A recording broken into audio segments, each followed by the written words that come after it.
Por dentro da Amazônia, com o vice-presidente Hamilton Mourão. Olá, queridos ouvintes. Está no ar o programa Por Dentro da Amazônia, com o vice-presidente da República e presidente do Conselho Nacional da Amazônia Legal, Hamilton Mourão, e os seus convidados. O jornalista Silas Assis Júnior, presidente do Grupo Gazeta de Comunicação do Amapá, e o jornalista Nonato Dourado, apresentador da RBA, Rede Brasil Amazônia Comunicação, em Marabá, e da Rádio Clube do Pará. Eu sou Elaine Cajazeira e convido você para acompanhar esse bate-papo com o vice-presidente. Minhas amigas e amigos da Amazônia, mais uma vez, muita alegria e retorno nessa segunda-feira para essa conversa que já se tornou peculiar e algo que eu faço com extrema satisfação para poder divulgar as ações do governo do presidente Bolsonaro aí na Amazônia. Conforme a Elaine já comentou, hoje eu tenho a satisfação de ter com a gente dois comunicadores de grupos que têm a tarefa de levar notícias aí para a nossa região. Eu falo do Nonato Dourado, da Rede Brasil Amazônia Comunicação e da Rádio Clube FM do Pará, e do Silas Júnior, presidente do Grupo Gazeta de Comunicação do Amapá. Nonato e Silas, muito bem-vindos ao nosso programa. Muito obrigado, presidente Mourão, aqui do Amapá, Silas Júnior falando. É uma honra muito grande participar desse programa e é bem esclarecedor sobre a Amazônia. Agora a pergunta, presidente, considerando o recente compromisso do Brasil em zerar o desmatamento ilegal até 2030, quais são as ações visadas para se alcançar o objetivo? Medidas esclarecedoras desta visão global, distorcida também faz parte? Segunda, a proposta para a diminuição dos gases de efeito estufa até 2050, mas o Brasil não é o maior poluente. Por esse motivo, perguntamos, há metas equivalentes para que os maiores poluidores, como a China, os Estados Unidos e a Rússia, reduzam as suas emissões de gases poluentes e, quiçá, também suas perigosas usinas e ogivas nucleares? Ou se o foco global é sobre o Brasil por cobiça sobre a nossa Amazônia, integrante do berço esplêndido do qual fala o nosso hino? Muito obrigado aí, Silas, pelas duas perguntas extremamente abrangentes sobre os problemas principais que nós estamos enfrentando aí na Amazônia. O que eu quero deixar claro é que desde a criação do Conselho, nós temos priorizado o combate aos crimes ambientais e fundiários, é uma das ações estratégicas prioritárias, porque entendemos que o êxito das políticas públicas que darão impulso ao desenvolvimento da Amazônia estão diretamente associados à redução desses ilícitos na floresta.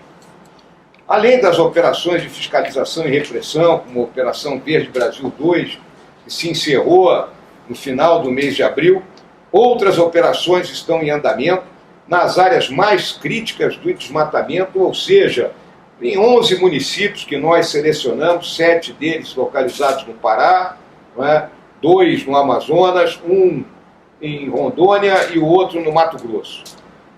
É o nosso Plano Amazônia 2021-2022. Então, nesse exato momento, inclusive, nessa semana, o nosso ministro do Meio Ambiente, Ricardo Salles, com equipes aí do IBAMA e do CMBio, vem atuando diretamente nessas áreas. Mas não é só a repressão que vai levar à queda das ilegalidades. Nós precisamos fortalecer os órgãos de fiscalização, aumentar a integração dos sistemas de monitoramento existentes, realizar o ordenamento territorial e a regularização fundiária, que nós temos aí na nossa Amazônia cerca de 1 milhão de produtores rurais, e a maioria deles, imensa maioria, sem o tipo de terra. E valorizar a manutenção da floresta em pé, dando valor a isso, e implementando projetos que utilizem a biodiversidade, a riqueza da floresta, transformando isso naquilo que hoje é conhecido como a bioeconomia. Também desenvolver uma cultura de operações entre as diferentes agências, para que elas aprendam a atuar em conjunto e não atuem separadamente. E implementar um subsistema de inteligência ambiental dentro do sistema brasileiro de inteligência. Em relação à tua segunda pergunta, né, sobre a questão dos gases de efeito estufa e o problema dos maiores poluidores, essa é uma discussão que está sendo travada aí no âmbito do Acordo de Paris e que agora na próxima COP, na próxima reunião, vai ser realizada em novembro na Escócia, em Glasgow. O grande ponto a ser discutido é o problema do artigo 6º do Acordo de Paris, que trata exatamente da compensação a ser efetuada, não é, pelos aqueles países que são os maiores poluidores em relação àqueles que preservam, não é, a sua natureza, como é o caso do Brasil, e consequentemente tem uma atividade menos poluidora, a nossa matriz energética não queima petróleo e carvão, ou seja, nós temos créditos a receber. Essa é uma negociação que não é simples, que vem sendo conduzida já há algum tempo, sob a égide tanto do Ministério das Relações Exteriores, como do Ministério do Meio Ambiente e do próprio Ministério da Agricultura, né? E nós temos que buscar chegar a um denominador comum, né, com um preço para a tonelada métrica de carbono, né, de modo que os países que emitem mais, eles compensem aqueles que emitem menos. Então essa discussão é o ponto focal aí da COP26 a ser realizada agora no mês de novembro, em Glasgow, lá na Escócia.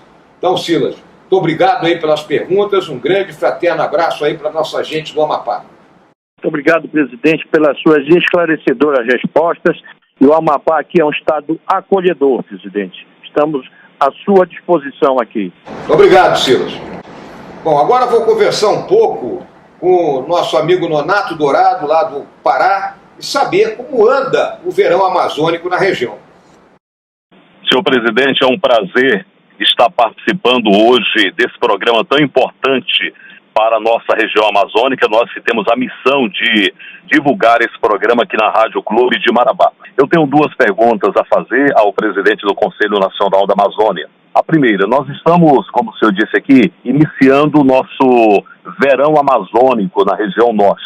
E isso propicia para que os produtores comecem a trabalhar a terra através do desmatamento.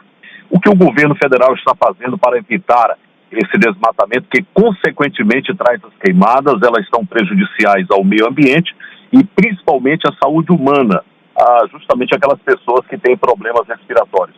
E o que o governo está fomentando ao produtor rural para que ele saia desse método antigo das queimadas e trabalhe a terra com outras técnicas. A outra pergunta que eu tenho a fazer ao senhor e a informar, a região sudeste do estado do Pará, onde hoje está a cidade de Marabá, ela está com a produção de grãos de soja e de milho já em escala avançada. Mas ela esbarra justamente no escoamento dessa produção por conta da navegabilidade. Nós temos um projeto orçado aí mais de 500 milhões de reais para o derrocamento do Pedral do Lourenço, que está no Rio Tocantins. E o senhor tem falado nos 3 pilares aí do governo do Jair Bolsonaro, que é proteger, preservar e desenvolver.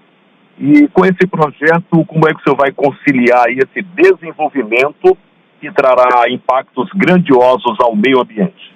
Muito bom, Nonato, obrigado aí. 2 perguntas bem abrangentes, né? Conforme eu tinha já comentado ali com o Silas, né, essa questão de desmatamento e queimada, né, não é só a repressão pura e simples, né, ou seja, a ação dos órgãos de fiscalização que vai impedir que isso ocorra. Então, no caso dos nossos produtores rurais, que agora começam a trabalhar a terra, é muito importante 2 ações que o governo vem procurando. Uma é a questão da regularização fundiária, né, que, conforme eu comentei, os nossos produtores, em sua maioria, não têm o título da terra. Ao não ter o título da terra, eles não têm acesso a financiamento e não têm acesso, né, à assistência técnica rural. Consequentemente, terminam por explorar a terra de uma forma, não vou chegar a dizer que seja predatória, mas não é da forma mais conveniente para que isso ocorra. Então nós temos que fazer avançar. Eu agora, no próximo dia 20, né, na próxima quinta-feira, eu tenho uma reunião com a ministra Tereza Cristina e mais os representantes dos 3 principais bancos privados do Brasil, exatamente para a gente conseguir avançar nessa questão da regularização fundiária, que envolve recursos, né, para que os proprietários recebam esse seu tipo de terra. E, ao mesmo tempo, né, trabalhar junto com a Embrapa para que os proprietários tenham essa assistência técnica rural, deixem de queimar o campo, utilizem as técnicas mais avançadas que o Brasil dispõe. O Brasil é o país que avançou em termos da agricultura tropical e, consequentemente, tem um processo de exploração da terra sem que ela seja exaurida. Então, isso é o que nós viemos procurando fazer, e eu estou esperando muita coisa aí dessa reunião de quinta-feira, agora do dia 20, para que nós avancemos nesse projeto. Em relação ao Pedral do Lourenço, que é um problema antigo aí do Rio Tocantins, eu sempre falo que as grandes vias de acesso, as grandes vias de deslocamento na Amazônia são os nossos rios, e nós temos que ter essas vias hidroviárias liberadas, funcionando perfeitamente, balizadas, porque isso permite o escoamento da nossa produção, o ir e vir das pessoas em segurança. Então, é um projeto importante, pois as obras de drenagem e derrocamento do Rio Tocantins vão permitir uma maior navegabilidade, favorecendo o tráfego de embarcações. Então, o DENIT está prevendo essa dragagem no trecho a jusante de Tucuruí e de Marabá, principalmente a ser executada após a conclusão do derrocamento.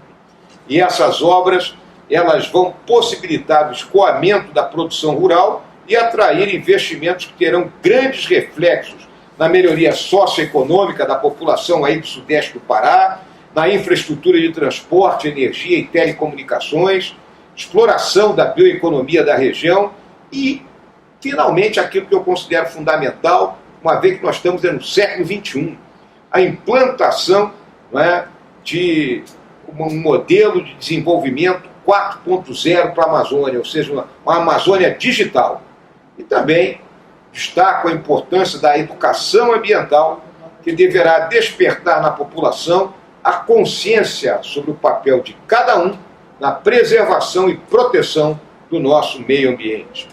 Ficando claro que nós temos que manter a nossa terra da mesma forma que a encontramos, para que possamos passá-la para os nossos filhos e netos em boas condições.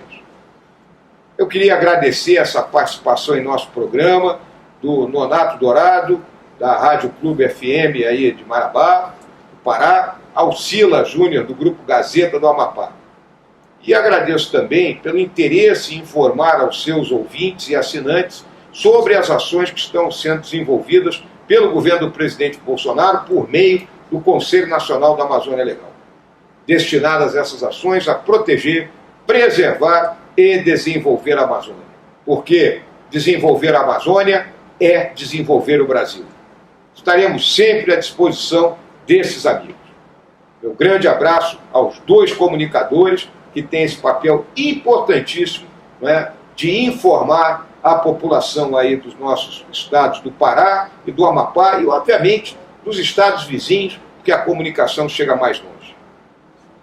Finalmente, meus caros ouvintes, eu agradeço a atenção e, como sempre faço, lembro a todos que temos que manter os cuidados preventivos contra a Covid-19 enquanto a gente não tiver conseguido se vacinar a toda a nossa população.